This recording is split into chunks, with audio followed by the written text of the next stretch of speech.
Selamat datang di Pojok Santai. Sebelum Anda mendengarkan audiobook ini, kami menginformasikan bahwa channel ini adalah review audio dari buku yang ada di Indonesia. Untuk membaca keseluruhan buku ini, kami menyarankan membeli buku aslinya di toko buku kesayangan Anda, baik offline maupun online. Keberadaan channel ini dimaksudkan untuk membantu Anda mendapatkan pengetahuan dari buku-buku kesayangan Anda. Jangan lupa untuk subscribe, like, dan komen.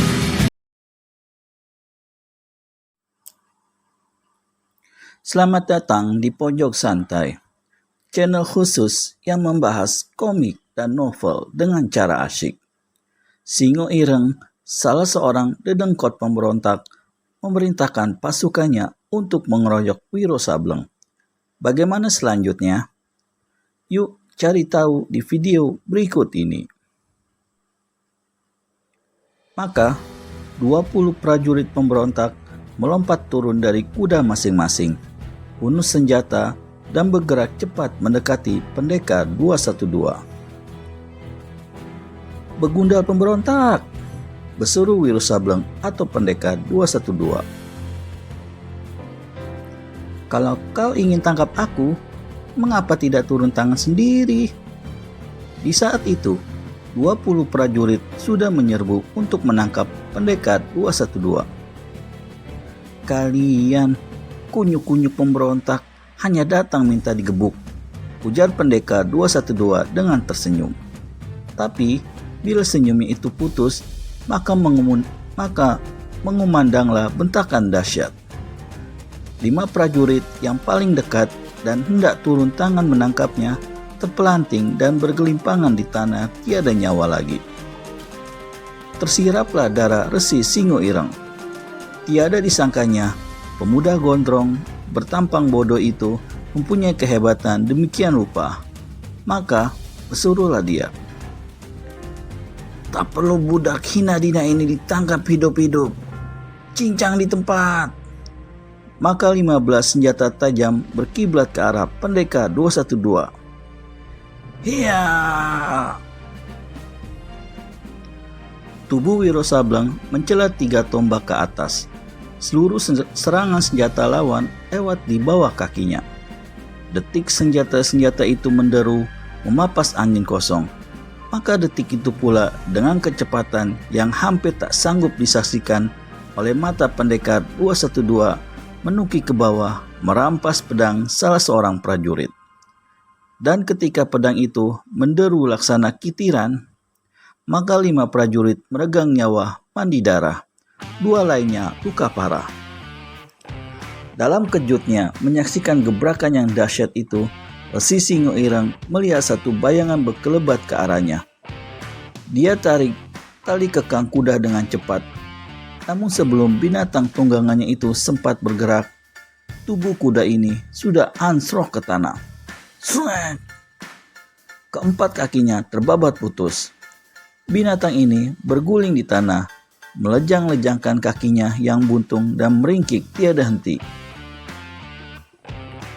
Untung saja Resi yang kosen ini cepat menyadari apa yang terjadi, sehingga lekas-lekas dia melompat ke samping dan berdiri dengan muka kelam membesi, mata menyorot. Pendekar 212 tertawa gelak-gelak, sementara prajurit-prajurit yang masih hidup dengan nyali menciut segera menjauhi pemuda ini yang dianggap mereka sangat berbahaya. "Pemuda gondrong, kehebatanmu cukup untuk dikagumi.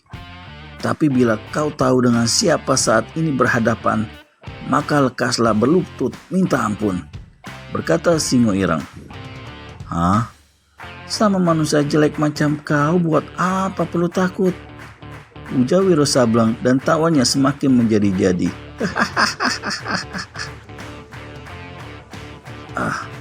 "Kalau begitu, kau sebutkanlah nama. Terhadap manusia-manusia yang punya sedikit ilmu, aku tidak begitu senang jika membunuhnya tanpa tahu namanya terlebih dahulu. Kalau butuh namaku, aku tak keberatan. Majulah, biar ku tulis di jidatmu. kata Wiro Sableng pula sambil ancungkan jari tengah. Menggeramlah sang resi bermuka hitam itu.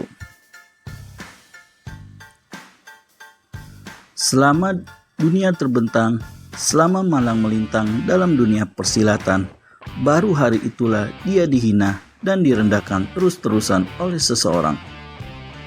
Oleh seorang yang berusia jauh lebih muda daripadanya.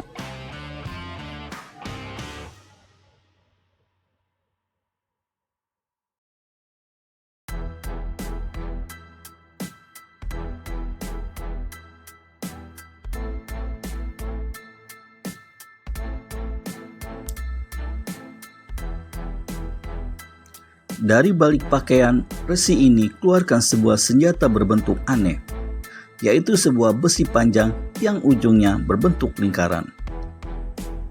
Kalau kau punya senjata pusaka, sebaiknya lekas keluarkan supaya mampus tidak menyesal. Tak perlu banyak cerewet, semprot pendekar 212.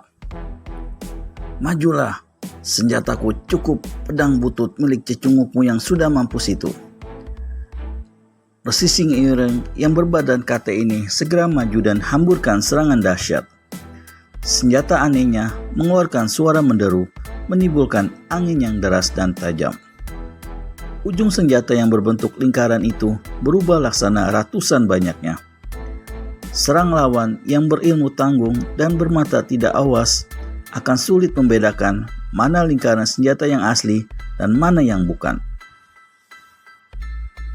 Dalam melawan kebingungan, maka senjata itu akan menyeruak lewat kepalanya, dan sekali putar saja, pastilah patah dan putus batang leher dibuatnya. Inilah kehebatan senjata sang resi dari pantai selatan itu. Namun yang dihadapin Singo-ireng di hari itu bukanlah seorang lawan berilmu tanggung, bukan seorang pemuda yang hanya mengenal sejurus dua ilmu silat. Begitu senjata lawan membadai menghampiri kepalanya, Wiro Sableng cepat merunduk dan selinapkan satu tusukan deras ke arah perut sang resi. Kaget Singo-ireng bukan olah-olah. Cepat dia undur 2 langkah dan papasi pertengahan senjata lawan dengan tongkat besi lingkarannya. Trang! 2 senjata beradu. Karena senjata di tangan Singo-ireng adalah senjata mustika, sedang pedang di tangan Wiro hanyalah pedang biasa, maka patahlah pedang itu. Tapi sebaliknya, Singo-ireng merasakan bagaimana tangannya tergetar hebat dan panas pada bentrokan itu. Maklumlah dia bahwa pemuda itu mempunyai tingkat tenaga dalam yang hebat sekali. Karenanya, sang resi tanpa memberi peluang segera lancarkan serangan-serangan dahsyat. Sengaja dikeluarkannya jurus-jurus yang hebat, yaitu jurus memetik bunga membelah buah. Lalu disusul dengan jurus 8 gunung meletus gegap gempita. Diserang dengan jurus ini berikut pecahan-pecahannya yang tak kalah dahsyat, maka pendekar 212 menjadi repot juga. Namun bila sudah melesat mempercepat gerakannya, bila suara siulan sudah menggema melesat dari sela bibirnya, maka kelihatanlah kini bagaimana Resi Singo-ireng menjadi terdesak. Meski terdesak, resi ini dengan segala kelihayannya sanggup pertahankan diri sampai 10 jurus di muka. Manusia bermuka jelek, permainan silatmu boleh juga, tapi apa kau sanggup menerima pukulanku ini? Tanya pendekar 212. Kedua tangannya diangkat tinggi-tinggi ke atas, kedua mata dipejam. Kemudian kedua tangan itu mulai berputar-putar dengan sebat, maka menggemuruhlah suara angin. Debu dan pasir berterbangan membuat gelap pemandangan. Pukulan angin puyuh, seru Resi Singo-ireng sambil bersurut mundur. Mulutnya komat kamit membaca aji penangkis. Kedua tangannya diangkat tinggi-tinggi ke atas, kedua mata dipejam. Kemudian kedua tangan itu mulai berputar-putar dengan sebat, maka menggemuruhlah suara angin. Debu dan pasir berterbangan membuat gelap pemandangan. Pukulan angin puyuh, seru Singo Irang sambil bersurut mundur. Mulutnya Komat Kamit membaca aji penangkis. Kedua kakinya melesat ke dalam tanah sampai 2 dim. Tubuhnya tergetar hebat. Pakaian putih serta rambutnya yang aut-autan berkibar-kibar. Tiba-tiba, Pendekar 212 Wiro Sableng hantamkan kedua tangannya ke muka. Bagaimana selanjutnya keseruan pertarungan Wiro Sableng dan Resi Singo Irang? Nantikan jawabannya di video selanjutnya hanya di channel Pojok Santai. Segera subscribe dan tekan tombol lonceng untuk mendapat notifikasi video terbaru dari kami. Terima kasih dan sampai bertemu kembali.